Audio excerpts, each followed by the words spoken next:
പ്ലാനിൻ്റെ expenditure 38%. ഇനി ചിലവാക്കാനുള്ളത് 1 മാസമാണ്. March first week ആകുമ്പോഴേക്കും ഇലക്ഷൻ ഡിക്ലെയർ ചെയ്യും. അപ്പോൾ കേരളത്തിൻ്റെ തന്നെ ചരിത്രത്തിലെ ഏറ്റവും മോശം പ്ലാൻ എക്സ്പെൻഡിച്ചർ നടത്തിയ ഒരു വർഷമാണ്.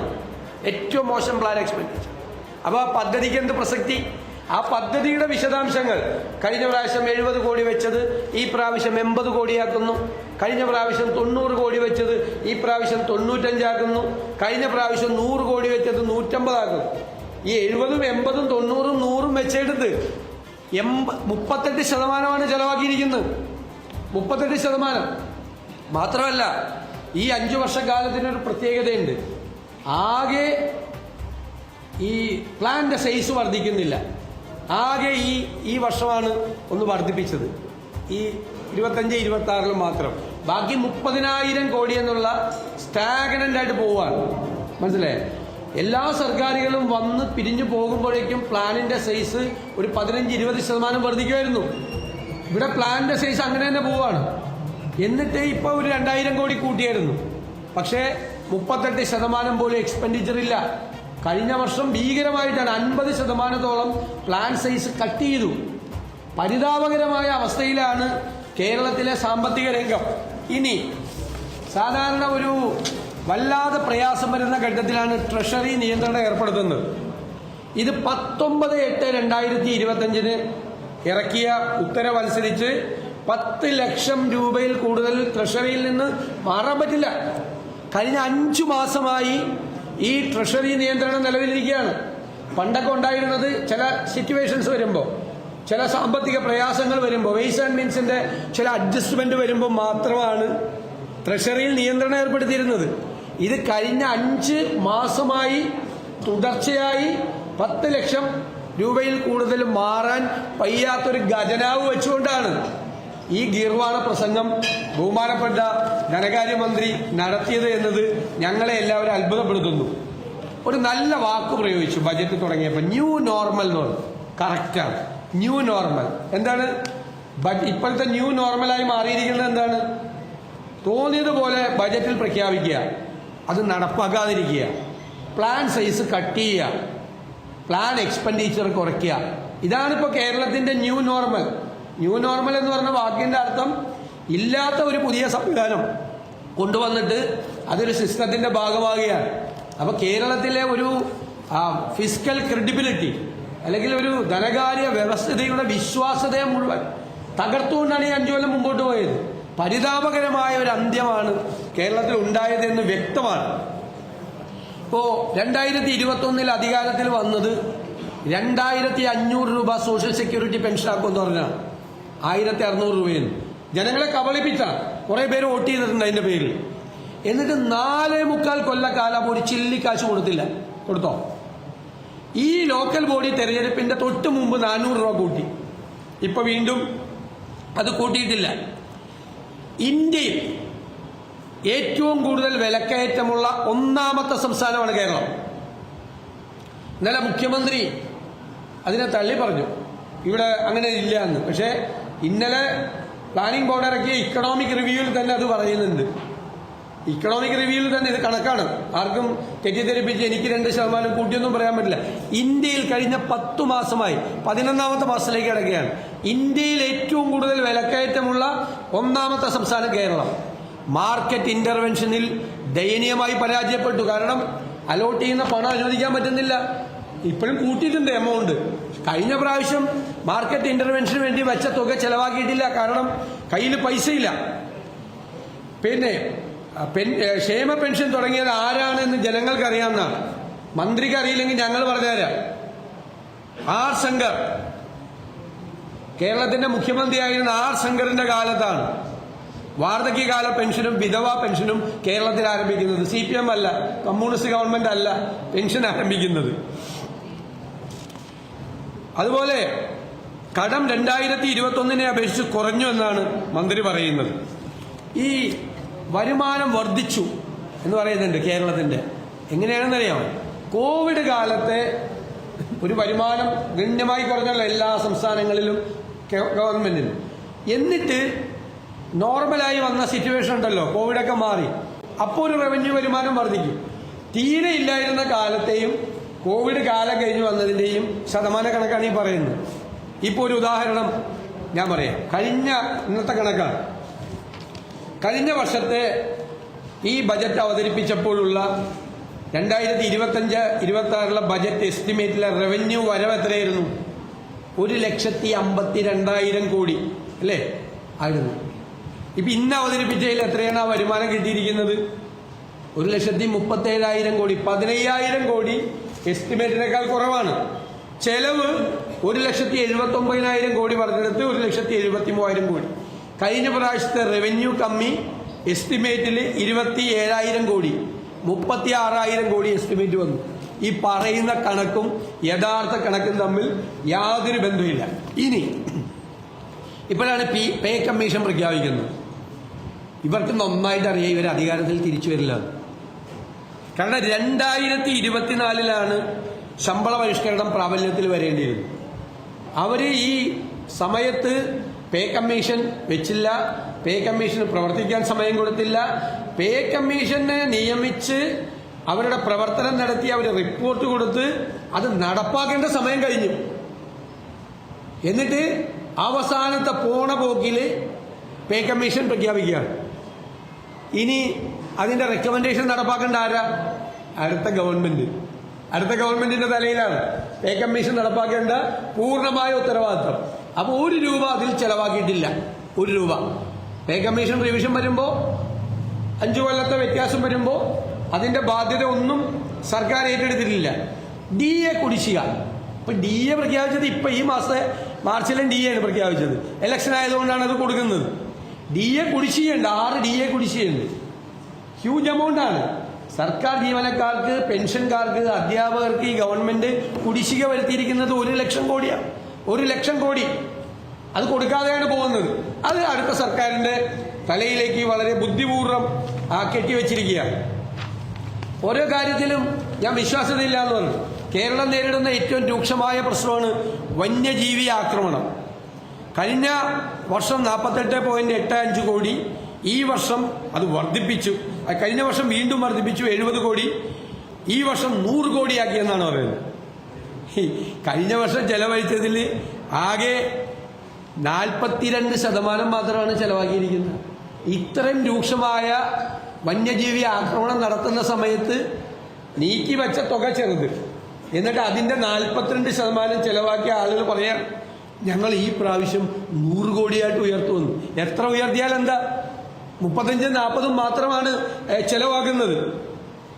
അതുപോലെ തന്നെയുള്ള ലൈഫ് മിഷൻ പദ്ധതി വലിയ തുക അനുവദിച്ചു. എത്ര രൂപയാണ് ചെലവാക്കിയെന്നറിയാം? 20% ചെലവാക്കിയത്. 20%. റബ്ബർ കർഷകർക്ക് 2015 150 രൂപ UDF ഗവൺമെന്റ് കൊണ്ടുവന്നതാണ്.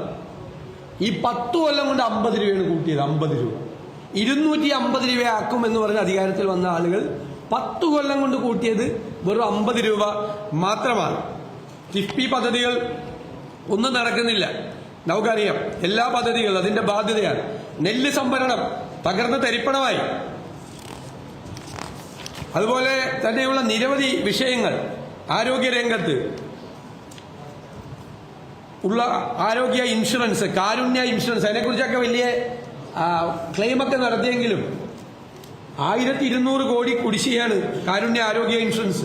കാരുണ്യ ബെനവലന്റ് പദ്ധതിയിൽ കോടിക്കണക്കിന് രൂപയുടെ കുടിശ്ശികയാണ് വരുത്തിയിരിക്കുന്നത്. ഇപ്പൊ SC വിഭാഗങ്ങളെ കുറിച്ച് പറഞ്ഞു. SC വിഭാഗങ്ങൾക്ക് കഴിഞ്ഞ വർഷം വെട്ടിക്കുറച്ചത് 500 കോടിയാണ്. ST വിഭാഗത്തിന്റെ വെട്ടിക്കുറച്ചത് 112 കോടിയാണ്. അത്രയും രൂക്ഷമായിട്ടുള്ള സംഭവമാണ്. ഈ ഒരു കാര്യം ഞാൻ പറയാം, ഈ ബജറ്റിന് ഒരു പ്രസക്തിയില്ല.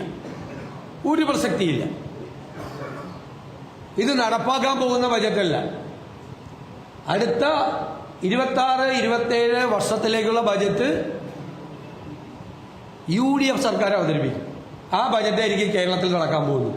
ഈ ബജറ്റ് ഒരു പ്രസക്തിയില്ല. ഇത് കേരളത്തിൽ നടപ്പാക്കാൻ പോകുന്ന ബജറ്റല്ല. അടുത്ത ഗവൺമെന്റ് അധികാരത്തിൽ വരുമ്പോൾ ആ ഗവൺമെന്റ് അവതരിപ്പിക്കുന്ന ബജറ്റായിരിക്കും കേരളത്തിൽ അടുത്ത സാമ്പത്തിക വർഷം നടപ്പാക്കാൻ പോകുന്നത്. ഇത് മുഴുവൻ കാപട്യം കൊണ്ട് നിറച്ചിരിക്കുകയാണ്. മുഴുവൻ പ്ലാനിന്റെ ഡീറ്റെയിൽസ് പറഞ്ഞിരിക്കുകയാണ്. പ്ലാൻ തകർന്ന് തരിപ്പണമായി നിൽക്കുന്ന ഒരു പ്ലാന്റെയും ഞാൻ നേരത്തെ പറഞ്ഞതുപോലെ പൂച്ച പെറ്റി കിടക്കുന്ന ഒരു ഖജനാവിന്റെയും പരിതാപകരമായ അവസ്ഥയിലേക്ക് കേരളത്തിന്റെ സമ്പദ് വ്യവസ്ഥയെ തകർത്ത് തരിപ്പണമാക്കിയ സർക്കാരാണ്. റവന്യൂ, ഒരു ഗവൺമെന്റിന്റെ ജോലി എന്താ? റവന്യൂ വരവാണ്.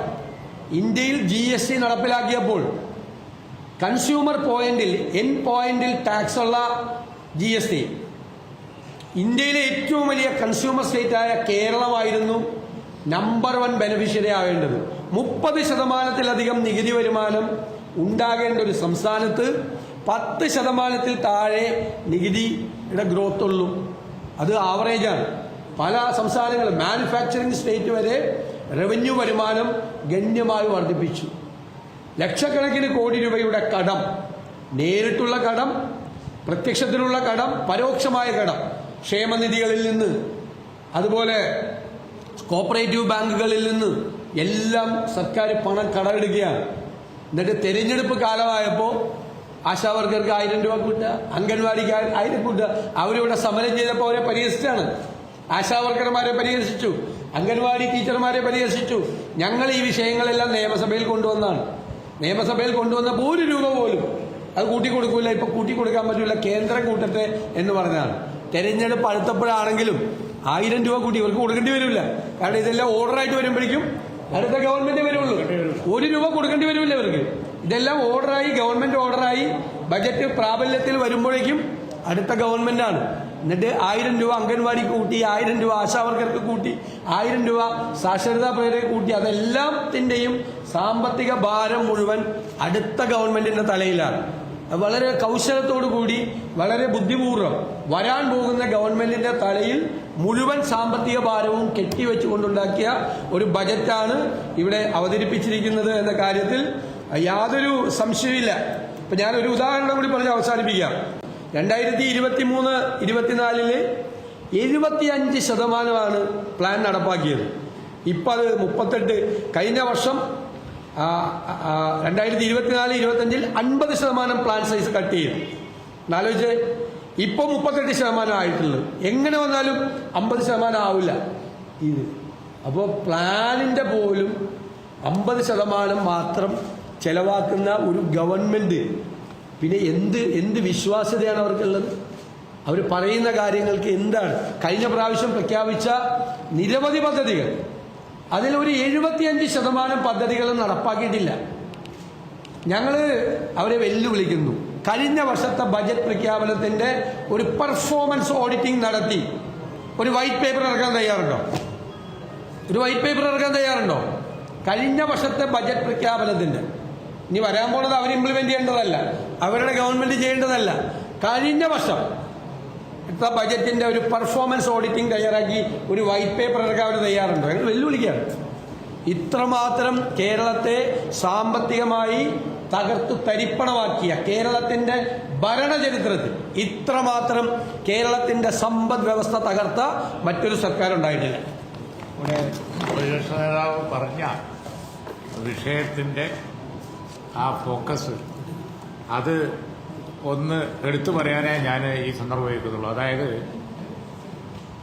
ഈ ഒരു ഗവൺമെന്റിന്റെ ഫെയിലിയറിന്റെ, ഭരണപരാജയത്തിന്റെ ഒരു ബെസ്റ്റ് ഡോക്യുമെന്റാണ് ഈ ബഡ്ജറ്റ്. കാരണം എന്താ വെച്ചാൽ കഴിഞ്ഞ ബഡ്ജറ്റ് നമുക്ക് ഓർമ്മ ഉണ്ടല്ലോ, അതിലും കുറേ പ്രഖ്യാപനങ്ങൾ ഉണ്ടായിരുന്നു, കയ്യടി ഉണ്ടായിരുന്നു, ഒക്കെ ഉണ്ടായിരുന്നു. ആ പറഞ്ഞ പ്രഖ്യാപനങ്ങൾ മുഴുവൻ അതിന്റെ ഏറ്റവും കുറഞ്ഞ പെർസെൻറ്റേജേ ചെലവഴിച്ചിട്ടുള്ളൂ എന്നാണ് പ്രതിപക്ഷ നേതാവ് ഇന്നിപ്പോൾ ഇവിടെ എസ്റ്റാബ്ലിഷ് ചെയ്തത്. എന്താ അർത്ഥം? പിന്നെ പോയ ഗവൺമെന്റിന്റെ പ്രഖ്യാപനം, ഈ കഴിഞ്ഞ ഒരു കൊല്ലത്തെ പ്രഖ്യാപനങ്ങൾക്കുള്ള 50% പോലും ചെലവഴിക്കാൻ കഴിഞ്ഞിട്ടില്ല. മലയോര മേഖലയിൽ ഇത്രയും പ്രശ്നങ്ങളുള്ളിടത്ത് വലിയ പണം വെച്ചു എന്ന് പറഞ്ഞ് കയ്യടി വാങ്ങിയിട്ട് 75 കയ്യടി വാങ്ങിയിട്ട് അതിന്റെ 50% ചെലവഴിച്ചിട്ടില്ല. സെൻസിറ്റീവായിട്ടുള്ള വിഷയങ്ങളിൽ പോലും പണമില്ലാത്തതുകൊണ്ട് കഴിഞ്ഞ ഒരു വർഷം വെച്ച പ്ലാനിന്റെ പകുതി പോലും ചെലവഴിച്ചിട്ടില്ല. എന്നിട്ട് ഇപ്പം അല്പം കൂട്ടി വെച്ച് കയ്യടി വാങ്ങിയിട്ട് എന്താ കാര്യം? മാത്രമല്ല, ഇപ്പം എന്ത് പ്രഖ്യാപിച്ചാലും അതിനൊരു തെരഞ്ഞെടുപ്പ് ഡോക്യുമെന്റിന്റെ, ഞങ്ങളെ മാനിഫെസ്റ്റോയിൽ ഞങ്ങൾക്കും പറയാം, പെൻഷൻ കൊടുക്കും, അത് കൊടുക്കും, ഇത് കൊടുക്കും. കാരണം ഒരു മാസം പോലും കൊടുക്കേണ്ടി വരില്ല. 5 വർഷം ആനുകൂല്യങ്ങൾ പലതും പണ്ട് പ്രഖ്യാപിച്ചത് കൊടുക്കാതെ പ്ലാനിൽ വലിയ പൈസയൊക്കെ വെച്ച് പലതും ചെയ്യും എന്ന് പറഞ്ഞ് വന്നിട്ടൊന്നും ചെയ്യാതെ അതിൻ്റെ 25%, 50%, 40% ഒക്കെ ചെലവഴിച്ചിട്ട് അവസാനം വന്ന് ഇപ്പോൾ അല്പം കൂട്ടി അതിനെന്തർത്ഥമുള്ളത്? വെച്ചത് ചെലവഴിക്കാത്താനാണോ പിന്നെ കൂട്ടേണ്ട കാര്യം പറയുന്നത്? അപ്പോൾ അതുകൊണ്ട് ഭരണ പരാജയത്തിൻ്റെ ബെസ്റ്റ് ഡോക്യുമെൻ്റാണ്. അതായത് ഞങ്ങളെ കൊണ്ട് ഇത്രയേ കഴിഞ്ഞിട്ടുള്ളൂ, ഞങ്ങൾ ഇനി പറയാൻ പോകുന്നതിന് ഒരു പ്രസക്തിയില്ല, ഞങ്ങൾക്കൊരു മാസം അത് ഞങ്ങളെ കൊണ്ടൊന്നും കഴിയില്ല എന്ന് പറയുന്നതിന് തുല്യമാണ് ഈ ബഡ്ജറ്റ്. ഭരണപരാജയം.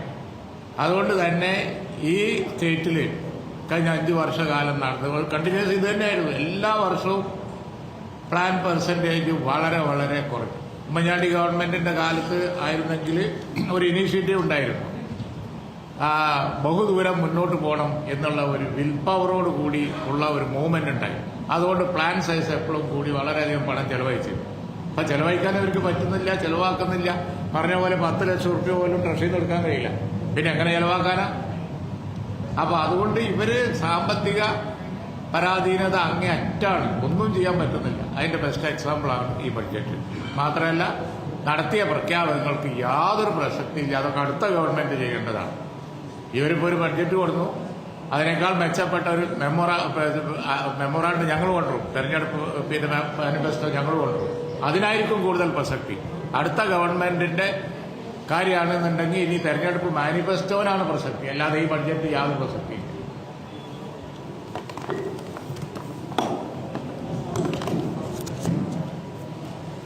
ജനങ്ങളോട് യാതൊരു ആത്മാർത്ഥതയില്ലാത്ത ഒരു ബഡ്ജറ്റാണ് ഇപ്പോൾ LDFന്റെ അവസാന ബഡ്ജറ്റായി വന്നിരിക്കുന്നത്. വിരസമായ ബഡ്ജറ്റ്, നിയമസഭയുടെ ചരിത്രത്തിലെ ഏറ്റവും വിരസമായ ബഡ്ജറ്റ്. പ്രഖ്യാപനങ്ങളുടെ ആവർത്തനം എന്നതല്ലാതെ പ്രതിപക്ഷ നേതാവും ഉപനേതാവും പറഞ്ഞതുപോലെ ജനങ്ങൾക്ക് വേണ്ടി കാര്യമായി ഒന്നും ചെയ്യേണ്ടി വരില്ല എന്ന ഉത്തമ ബോധ്യത്തിൽ നിന്നുകൊണ്ട് സത്യത്തിൽ ജനങ്ങളെ കബളിപ്പിച്ച ബഡ്ജറ്റാണ്. LDFന്റെ പ്രകടന പത്രികയിൽ പറഞ്ഞ കാര്യങ്ങൾ പോലും ഇപ്പോഴും ഇവർക്ക് നടപ്പാക്കാൻ കഴിഞ്ഞിട്ടില്ല എന്നുള്ളത്. റബ്ബർ കർഷകരുടെ 250ന്റെ പ്രഖ്യാപനവും പെൻഷൻ 2020 പ്രഖ്യാപനമൊക്കെ പ്രകടന പത്രിക കഴിഞ്ഞ് 10 വർഷം ഭരിച്ചിട്ടു ഇപ്പോഴും അതിന്റെ 5 അയലോകത്ത് പോലും എത്താൻ കഴിയുന്നില്ല എന്ന് പറഞ്ഞാൽ അടിസ്ഥാനപരമായ ജനങ്ങളുടെ ഒരു ആത്മാർത്ഥത ഇവർക്കില്ല എന്നതാണ്. 2 പ്രഖ്യാപനങ്ങളാണ്, വാരിക്കോരി പ്രഖ്യാപനം നടത്തിയിരിക്കുകയാണ്. അപ്പോൾ അവർ പൂർണ്ണമായ വിശ്വാസം സർക്കാരിനുണ്ട്, ഇതൊന്നും നടത്തേണ്ട കാര്യം വരുന്നില്ല.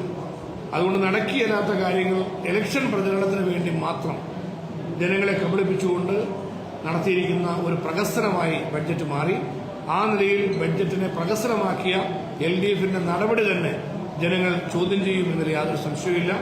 ജനങ്ങൾക്ക് ഉപകാരമില്ലാത്ത ബഡ്ജറ്റായി ഞങ്ങളിതിനെ കാണുകയാണ്.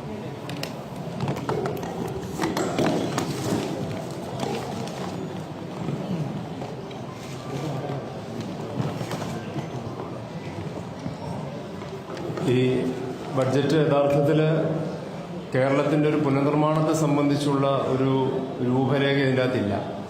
ഇത് ഇവിടെ പ്രതിപാദിച്ചതുപോലെ സർക്കാരിൻ്റെ ഭരണപരാജയം മറയ്ക്കാൻ വേണ്ടിയുള്ള കണക്കുകളുടെ ഒരു മുഖംമൂടി മാത്രമായിട്ട് ഈ ബഡ്ജറ്റ് നമുക്ക് കാണാൻ കഴിയുകയുള്ളൂ.